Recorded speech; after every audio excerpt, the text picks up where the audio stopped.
Tonight, on the Art of Action Figures, we're looking at the SHFiguarts Super Android 17 from Dragon Ball GT. The Dragon Ball SHFiguarts line has had more misses than hits for me this year. However, I am still really enjoying these Dragon Ball GT releases, even if they have cooled down just a little bit from the Super Saiyan 4 Goku and Vegeta. I don't think people saw Super 17 coming as the first GT villain. Omega Shenron and Super Baby would have probably been the obvious choices, but I don't necessarily mind it because personally I really like Dragon Ball GT. The Super Android 17 arc is probably above the Black Star Dragon Ball saga, but definitely below the Baby and Shadow Dragon arcs. I've always really liked Super 17's design, but that's probably not a universal opinion. I like that it takes notes from the 90s Final Fantasy school of edgelord character design with the brass suspenders and cutouts for the shoulders that serve no purpose, the hairstyle. So I've always liked it in that respect. And it's a must-have figure for my modern Recreate the Super Battle collection. I've had this figure since I guess 1998, even before I'd ever seen Dragon Ball GT. So this was all I knew about Super Android 17 was he looks like this. And he looks like this. And there's other characters from GT that you can also get. Again, part of why I have such a fondness for the Super Battle collection is this packaging. Obviously, the figure by today's standards looks like a bar of soap, and we'll definitely do a little then versus now comparison between the two. But what I always really loved about these Super Battle Collection figures is the packaging. It's just so vibrant and colorful, and it was my first experience with collector-friendly, resealable boxes, and it was just unlike anything else that you could collect at that time, which was mostly like bubble card backs, which I've just never really liked because you got to destroy them to open the figure. This was just such a nice, almost like piece of art itself.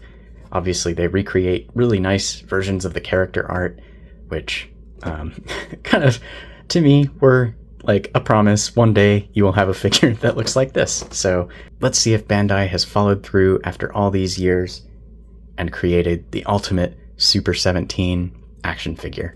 Packaging is a standard size Dragon Ball SHFiguarts box. And for what I mean by standard, here's the Vegeta 24,000 power level, which is the same depth, same height, and same width. Compare that with the full power Frieza that's a little bulkier and has the disc energy effects. And so because of that second tray, it has a little bit more depth. The accent color seems like a lightened version of the teal on his shirt. Along the bottom are all your brand logos, consumer safety warnings, authenticity stickers, and manufacturing info. We've got Bandai, Tamashii Nations, Dragon Ball GT, Toei Animation holographic sticker, Tamashii Nations quality holographic sticker, both of which indicate an authentic SHFiguarts. This is intended for ages 15 and up. Warning, choking hazard, contains a small ball, not for children under 3 years. That's a little more specific than normal small parts. Designed by Tamashii Nations in Japan, Bandai Spirits made in Vietnam. SHFiguarts Super Android 17 along the window. On the top, we just have some cutout for the window with that continuation of this image from the front, side window. On the bottom, gritting teeth face. On the right, manga panels, black and white promotional images. And around the back, full color promotional images showing off the different accessories, the articulation, as well as the DLC head, face, and Dragon Fist acrylic panel for the SHFiguarts Son Goku GT, a bunch of small print about the SHFiguarts brand, and Bandai Namco distribution information, barcodes, more consumer safety info, and that is it for the packaging. If you're new here, welcome. It's the Art of Action Figures, where we talk about action figures as art, as well as the art that they come from. And if you're not new, welcome back. Adult mode, I've got my trusty hobby knife as usual that I have already used to carefully slice the tape on the right. And carefully, I am going to feed the blade under the flap, push the dull edge toward the back of the box, and push up to open the flap.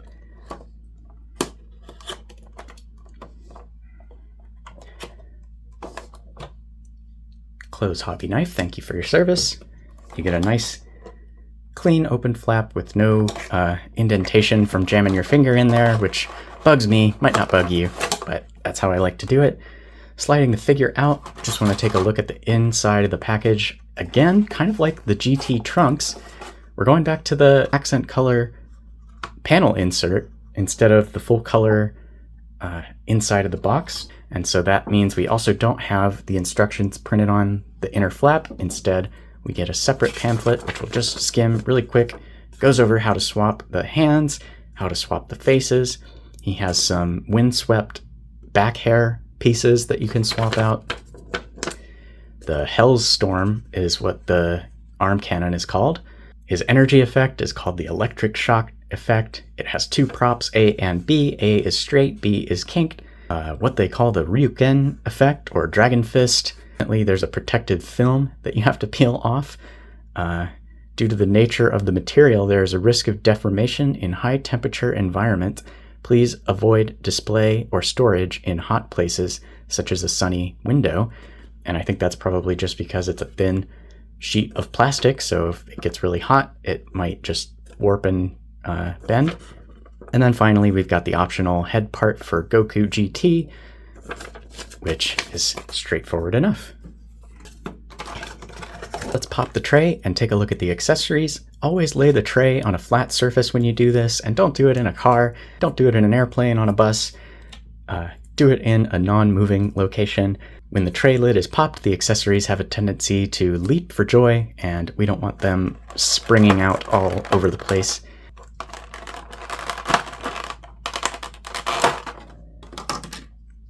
The figure comes with 4 swappable face parts, including a neutral face, a gritting teeth face, a shouting face, and a smirking face. 5 pairs of hands, including a pair of fists, splayed finger open palm hands, clenched finger open palm hands, relaxed hands, and another set of splayed finger open palm hands. You're using the electric shock effect, the electro eclipse ball, the 2 props for the effect, 2 pieces of windswept hair, and finally, the DLC option parts for GT Goku, which is meant to be the blown back hair, and face for the Dragon Fist, which is the final accessory that you can see behind the figure there. I'd much rather this type of effect came in just a little thin tray of its own, kind of like the Destructo discs for Krillin and Frieza. I mean, you've seen the way I open boxes, so you can imagine how much this is bothering me. We've got this guy back here. Just need to smush, and that is that. Overall, the execution on the faces is really nice. His piercing blue eyes look really good. Each face has the gold earring on the left ear, cleanly painted. The accent lines are a nice, subtle, light brownish orange that does a good job accenting the expression without calling too much attention to themselves. To swap the faces, the face and the front hair detach and separate from each other. Be very, very careful with this front hair piece. It's quite small, soft plastic. I feel like it would be pretty easy to tear these front bangs off. Kind of wish they had made that a little bit more robust, or at least included like a replacement. You just want to press the face on and reconnect the bangs on top of that. Really good smirking face, gritting teeth face. This one, I don't know if it's a printing error or if it's on purpose, but it looks like his eye print is a little off center. You can see the crease for the brow is not quite over the center of his nose, and this line below the left eye is a little bit raised above the crease in the sculpt. So I'll have to check out other people's and see if they've got the same. Either way, it kind of works for this expression. Probably the best of the bunch. The shouting face is really nicely done. All of his hands are cast in the dark turquoise color of his shirt, but then have a kind of pale blue paint on the palm, including even the fists. Two-tone looks especially nice on the open palm hands, which also all have this very sparkly ruby red absorption pads of uselessness. His entire body is an absorption pad, so these ones are wardrobe choice. Takes a little bit of effort to get the Electro Eclipse ball seated on the prop. Little pivot, open palm hands with no absorption pad, but instead we got sockets. I'm not too sure on the uses between the bent prop and the straight prop. Maybe I'll have some ideas later. Swap the back hair pieces. You want to disconnect as much as you can, remove the face and the bangs, just so there's nothing delicate in the way. And you can see these joints at the back let you pop the hair out. That was a little more force than feels super safe. The hair is a fairly soft material. Look at these front hair strands while we're in here. You can see the ball joints, but just how thin that plastic is on them. Little delicate. And here's one of the alternate windswept hair pieces.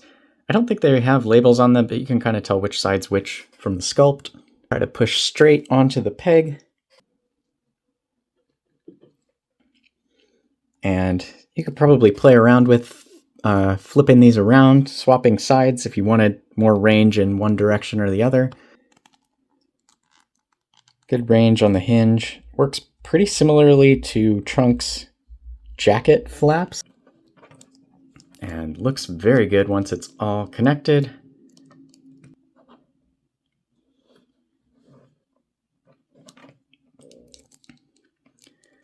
There's a little bit of a seam across the top middle of his head where the bangs connect to the rest of the hair, but that's just kind of a product of this design and doesn't really bother me. Last accessory, it's not really an accessory, but both arms have removable gauntlets, and behind those are the arm cannon effects. And if this wasn't on the box, I might have forgotten about it. He barely ever does this in the show, but he does do it once, so it's pretty cool they included this for that. It's one of the cooler Android effects, little nod back to Android 16. Cannons here are pretty simple. They're just painted silver, all one color, but that's pretty much all you need. Maybe some like blast effect for that would have been cool.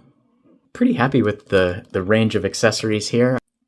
The only things that would have been nice to see are maybe a blast effect for the arm cannons and perhaps an alternate bangs piece to have the hair hanging down more like this, because that's kind of how he first appears, and then he flips his hair back like a cool guy, and that would be cool to be able to have that sort of first appearance look. Here's Goku with the Dragon Fist accessories, and works well with photography. It would probably look good with Goku on a shelf.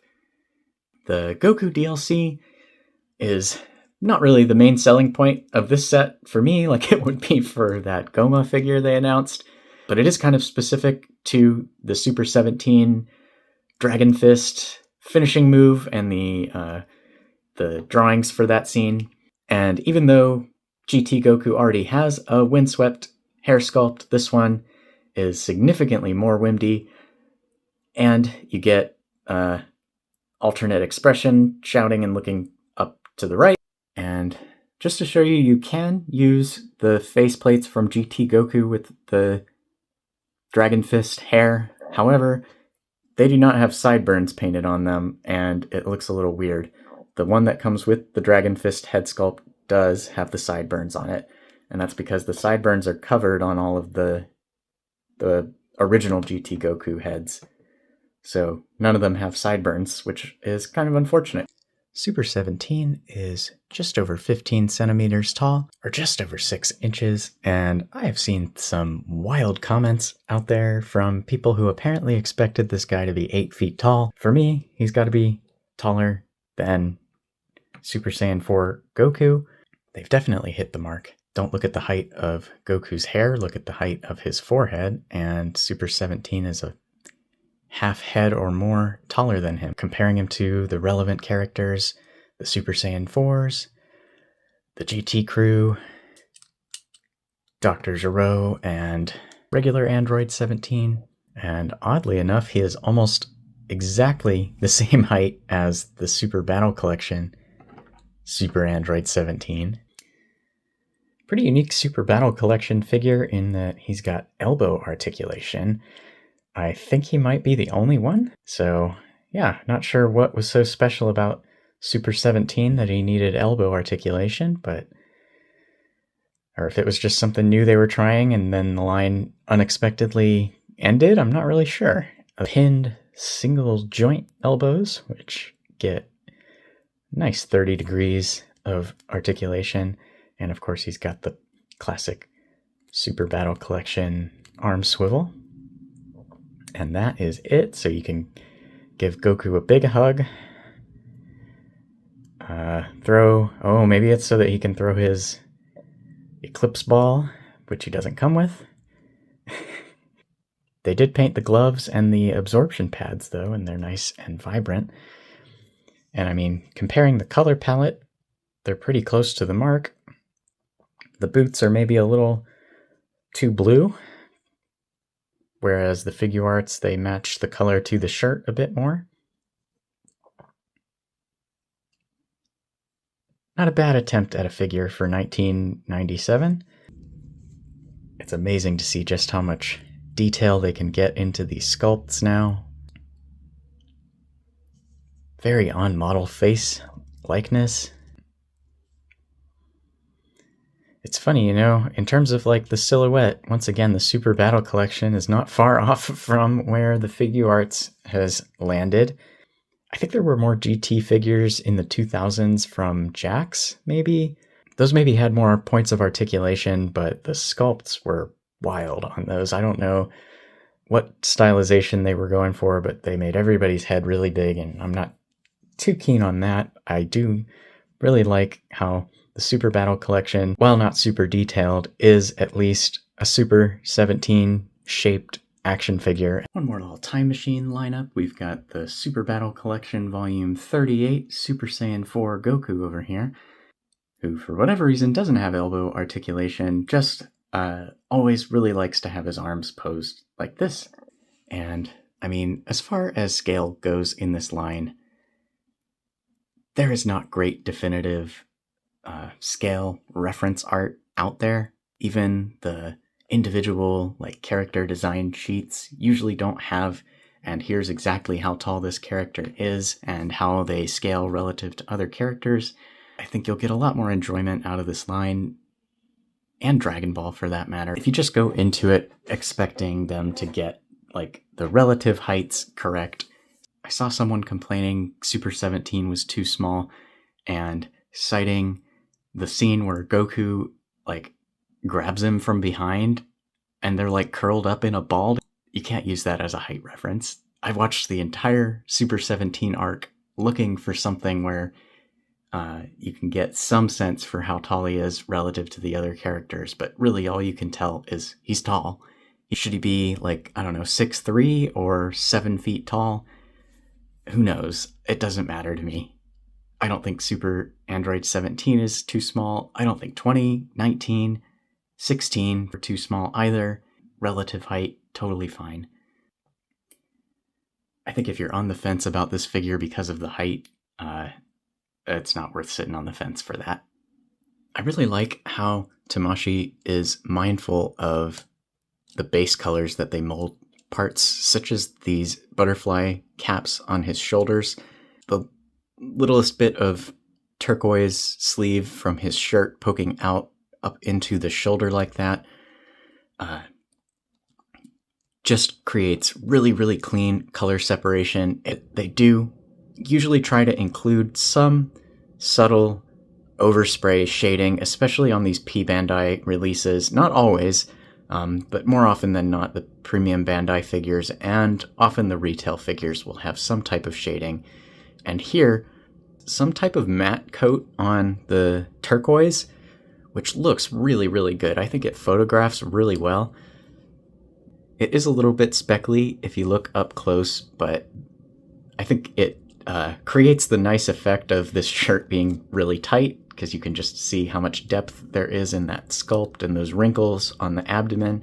Similar on the arms, with some nice kind of veiny texture going on. On the insides of both the biceps and the gauntlets, there are pretty noticeable seams and nub marks from the molding process. Good that they're on the inside, and both parts swivel, so you can kind of work around them if you need to reposition it.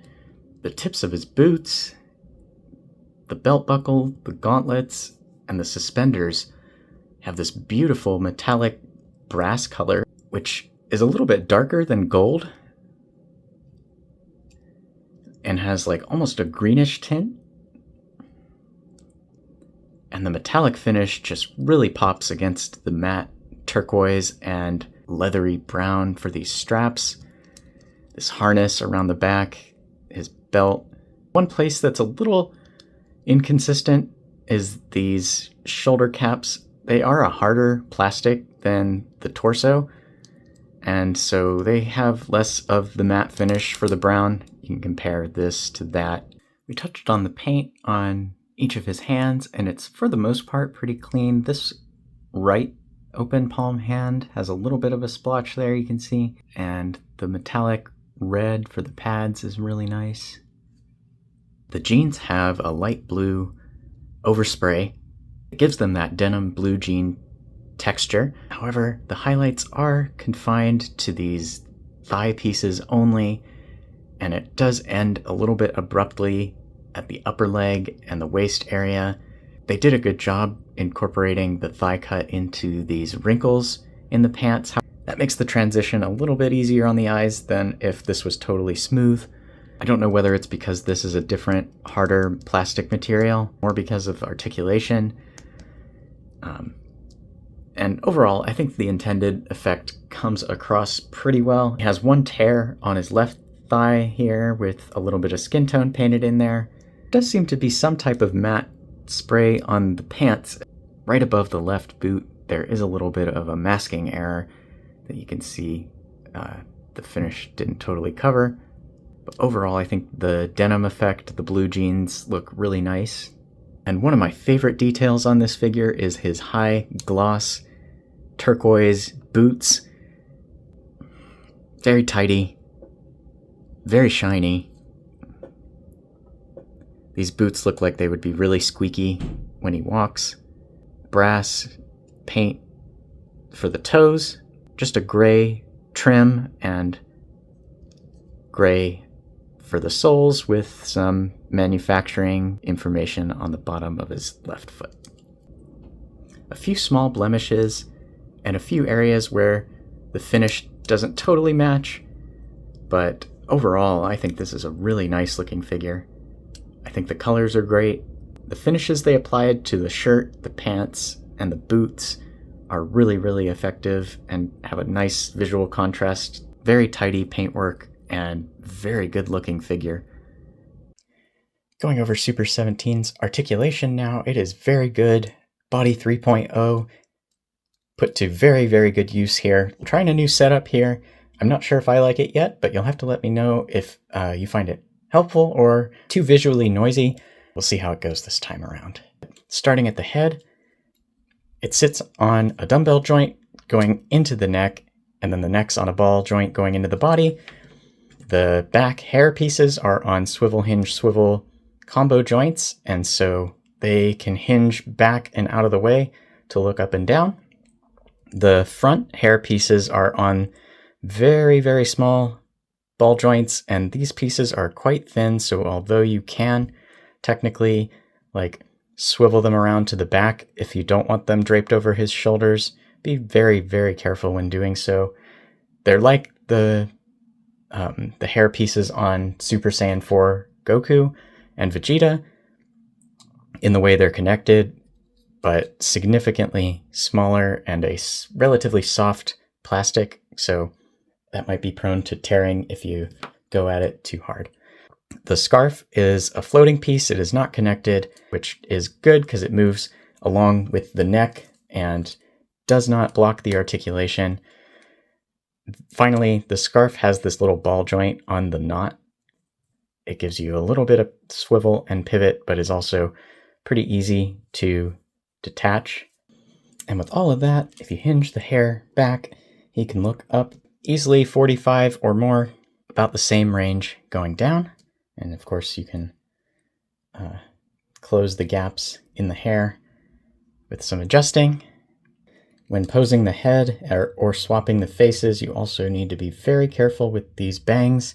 Fairly thin, soft plastic again. Really, really good 3.0 shoulders. They swivel all the way around. They can hinge up a ridiculous amount. They do have kind of the problem that fourth form Frieza has, where the top of the shoulder is a different color than the rest of it, and so you end up with a little bit of a cutout for the armpit, but definitely a very minor aesthetic sacrifice. 360 3.0 butterfly joints with two floating cap pieces to form the rest of this strap is a fairly hard plastic, and I would have liked it to be a little softer. I am a little worried that it might scratch the finish on the shirt beneath it.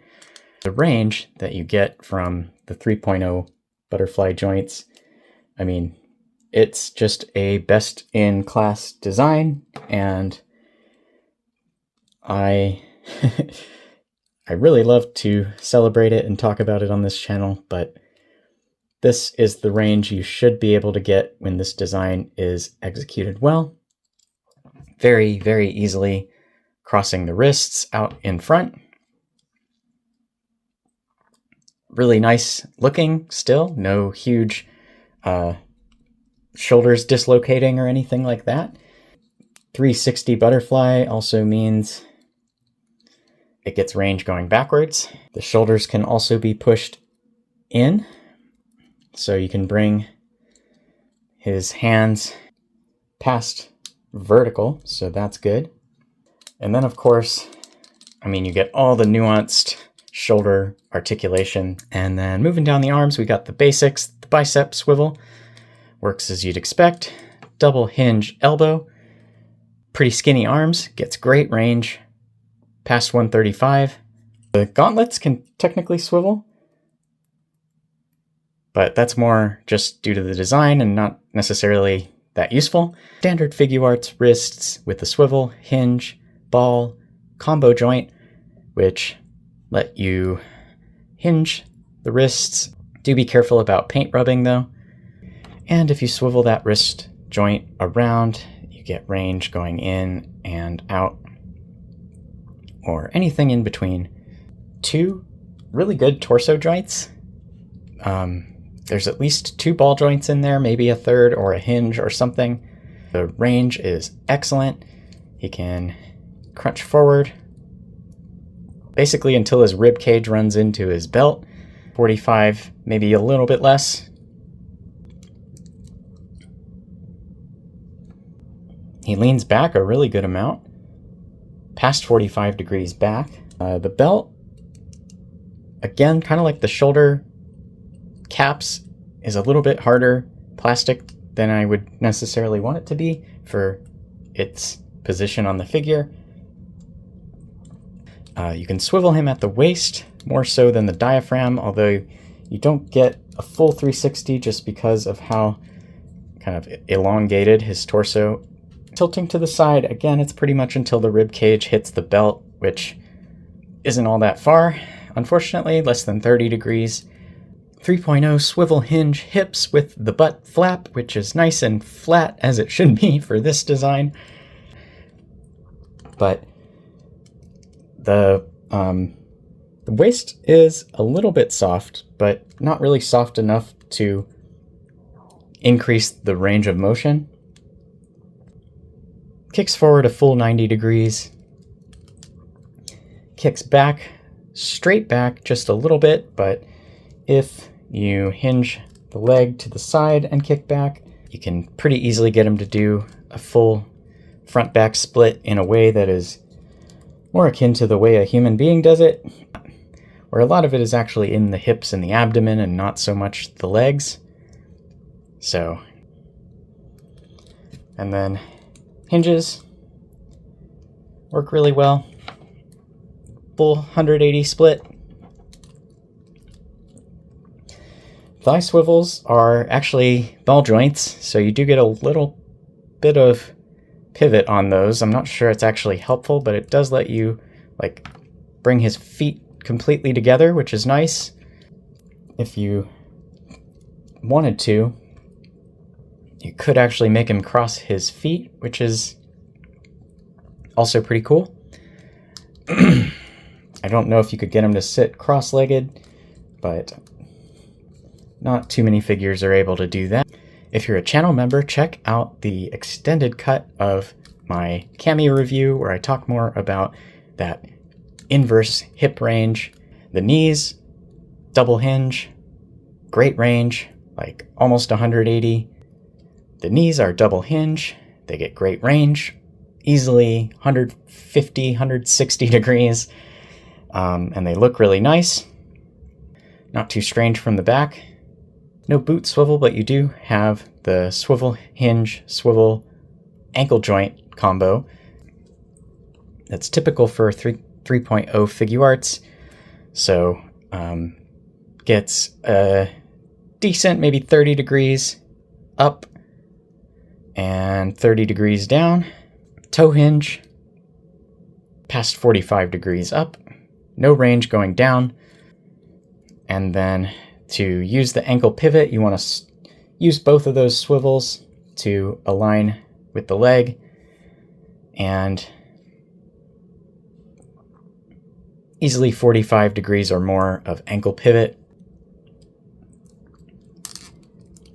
I think we're going to see a lot of cool poses out of people with this guy. He's just very, very nimble and not a whole lot getting in the way other than like his hair and his scarf. And overall the quality is quite good, other than this right shoulder for whatever reason is a little squeaky. Everything else is just silent and smooth. You do want to be a little careful, especially with these parts that have a painted finish like the boots and the shirt. Another word of caution, the hands with the sockets in them, the holes for the wrist joints going up into the thumb almost, probably because it couldn't go straight into the hand or it would hit this hole for the prop. There we go. And it's different from the primary hands where the socket is more centered. And I think I've figured out the uses for the two different props. It has to do with the fact that the electro ball kind of has a front and a back. Front is where the lightning intersects, and then the back is opposite that where the socket is placed. And so the two different props give you options as far as like positioning the front of the ball. So for example, if you wanted him doing like a one-handed blast, you might want to use the straight prop so that this seam is perpendicular to the arm, and that way you see the front of the ball. And if you're doing a two-handed blast, you may want to use the bent prop. So it just gives you options as far as how you want to angle the front of the effect relative to the figure's hands and arms. And while we've got him like this, let's maybe go ahead and complete the two-handed electro ball pose. The electro eclipse ball is pretty nicely made. It's made in two layers of semi-translucent gray plastic with this sort of like crosswire lightning effect wedged in between the two spheres. And overall, it does a pretty good job conveying that energy ball design that they were really fond of in GT, where the enemies' blasts have like a dark center. Looks pretty cool. I'm not sure if lighting from behind would... Oh yeah, that's a cool effect, because you can see through the outer sphere, but the inner sphere remains dark. So if you can somehow hide a light behind him in your photo, which is not always easy to do, but given enough space, there we go.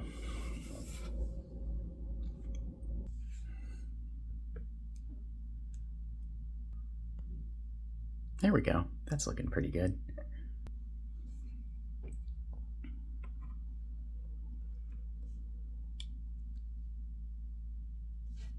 I think that has the intended effect.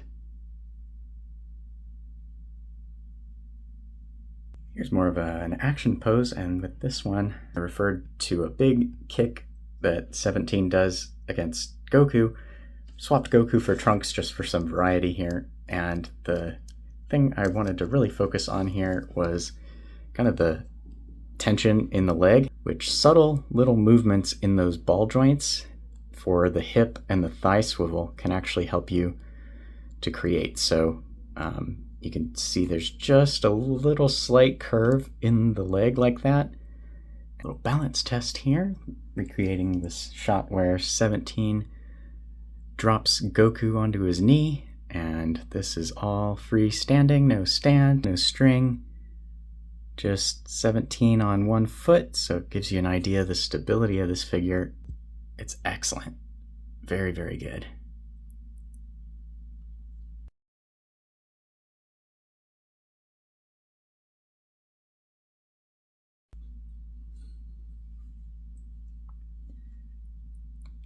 This is Goku just balanced on 17's knee. One of the reasons people don't like GT is the animation does occasionally go a little bit 1 frame per second. But you know what else has some real animation lows is Dragon Ball Z. So if you're already extending a pass to Z, you might get more enjoyment out of the series that follow if you extend the same to GT and Super, for example, which also have their lows for sure, but do have some really nice moments. GT has some really nice effects work, which you can say that effects are used to hide bad animation or bad drawing, but it's still an art itself. Even if the animation is no DBS Super Broly, it still has some nice fight choreography and some really nice effects, and that's what I took away from rewatching the Super 17 arc. It's definitely got some rough spots, but once 17 brushes off most of the cast and Goku enters the battle, things start to heat up in terms of animation quality. Goku is throwing Kamehamehas left and right. Super 17 is eating them up.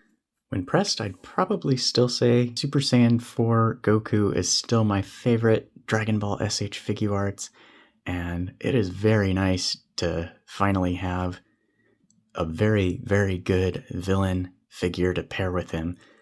I'm really looking forward to more posing between these two and more GT villain characters overall.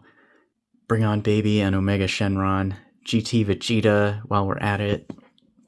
I can go on, and I did. If you haven't already, check out my most wanted Dragon Ball SHFiguarts for 2024 video, where Super 17 actually made the wish list. It's funny, I think that video came out very shortly before the Super 17 was officially announced. Not that they had anything to do with each other, but I was certainly happy about it. This is low-key another balance test. Got the monkey on his back here. This is a little nod to the almighty scale reference frame that somebody was complaining about. So there you go. And since he does have the cool arm cannons, I thought I'd try a little Metroid pose here, which I gotta say, this one was a bit of a pain to pull off, mostly due to limited ankle tilt down and the belt getting in the way of ab crunch plus this leg forward. I did use a stand back here to prop him up, and I can do that because Figma did that in their promo image for Samus. Pretty happy with how it turned out. And in case you're wondering what the other hand looks like when it's removed, there's just a little peg in there that you would want to hide, but you can kind of have him grip it in these relaxed hands. If you kind of cup the joint between his thumb and index finger, it would be nice if they gave him a little bit more like purposeful hands for holding his gauntlets, since he does do that when he uses this attack. You can make it work if you have him holding the gauntlet vertically like this. I'm a sucker for a character with a cool arm cannon. Likewise for android windswept hair. Yeah, this figure ticks a lot of boxes for me. In addition to those, the build quality is excellent. The Body 3.0 articulation is as good as ever. Pairs with my favorite SHFiguarts figure, the Super Saiyan 4 Goku. And it's checking off one of my top 10 most wanted Dragon Ball Figuarts from my wishlist video, which in that video I commented this figure has the potential to be like a Turles style figure, where he's probably not a top tier essential villain for most collectors, but a figure that is so good that it elevates the character and becomes kind of an essential SHFiguarts. And I think they've pulled it off. I really, really like this figure. With top 10s and figure of the year video season upon us, I think we might be seeing this one again very shortly. So keep an eye out for that. If you're interested, check out the channel membership for an exclusive look at the Beast Deities Vegeta, OC Toys Vegito, and the latest exclusive video, the extended cut of my Jada Toys Cami review. This has been The Art of Action Figures. Thanks for watching. I'll see you in the next one.